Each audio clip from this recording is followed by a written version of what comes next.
వినాయక చవితి అనేది భారతీయుల అతి ముఖ్య పండుగలలో ఇది ఒక పండుగ. పార్వతీ పరమేశ్వరుల కుమారుడైన వినాయకుని పుట్టినరోజునే వినాయక చవితిగా జరుపుకుంటారు. భాద్రపద మాసం శుక్ల చతుర్థి మధ్యాహ్న శుభ సమయంలో హస్త నక్షత్రం రోజున చవితి ఉత్సవాలు ప్రారంభమవుతాయి. అసలు చరిత్ర ఏంటంటే 1892లో ప్రజా వ్యతిరేక అసెంబ్లీ చట్టం ద్వారా హిందూ సమావేశాలపై బ్రిటిష్ ప్రభుత్వం నిషేధాన్ని విధించింది.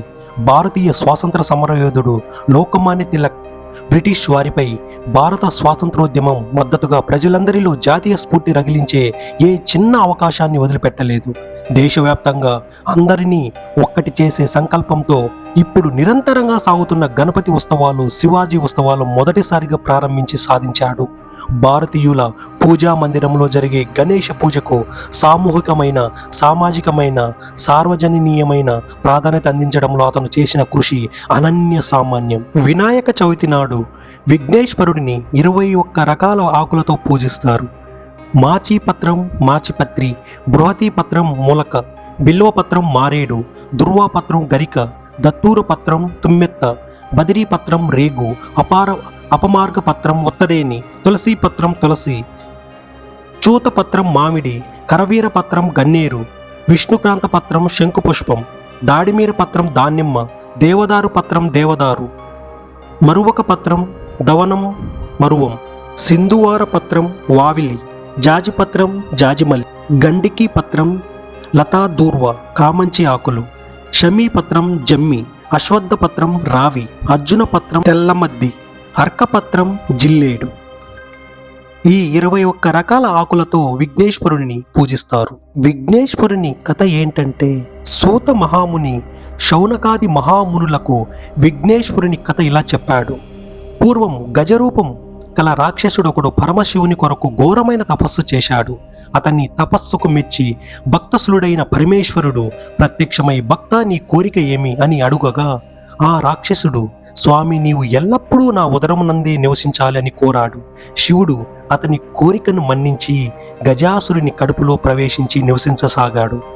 కొద్ది రోజులకు పార్వతీదేవికి ఈ విషయం తెలిసి చాలా విచారించి మహావిష్ణువును ప్రార్థించి, ఓ దేవదేవ, ఇంతకు ముందు కూడా మీరే నా భర్తను యుక్తితో భస్మాసురుని బారి నుంచి కాపాడారు. ఇప్పుడు కూడా మీరే ఏదైనా ఉపాయంతో మహాశివుని కాపాడాల్సిందని వేడుకుంది. శ్రీ మహావిష్ణువు ఆమెకు ధైర్యం చెప్పి పంపించి వేశాడు. శ్రీహరి గంగిరెద్దు మేళలే సరైన ఉపాయం తలచి నందీశ్వరుని గంగిరెద్దుగా, బ్రహ్మాది దేవతలను వివిధ వాయిద్యకారులుగా మార్చి గజాసురుని పురానికి వెళ్ళి సన్నాయి వాయిస్తూ నందిని ఆడించారు. దానికి తన్మయుడైన గజాసురుడు, మీకేం కావాలో కోరుకోండి అనగా విష్ణుమూర్తి, ఈ నందీశ్వరుడు శివుణ్ణి వెతుక్కుంటూ వచ్చింది కాబట్టి నీ దగ్గర ఉన్న శివుడిని ఇచ్చేయి అని అడిగాడు.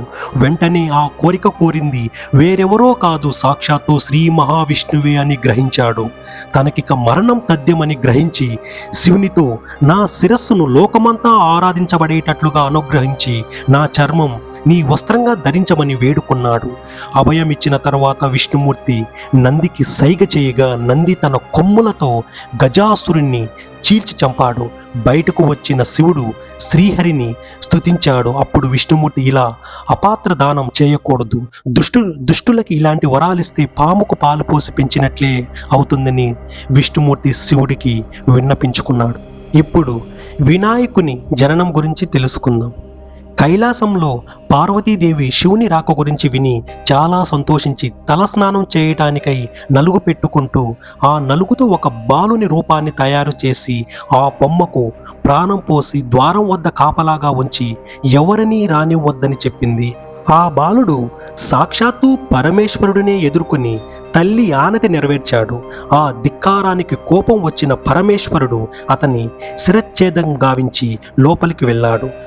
అప్పటికే పార్వతీదేవి స్నానం ముగించి చక్కగా అలంకరించుకొని పతిదేవుని రాకకై ఎదురు చూస్తుంది. శివునికి ఎదిరిల్లి ప్రియ సంభాషణలు చేస్తుండగా ద్వారం దగ్గర ఉన్న బాలుని విషయం వచ్చింది.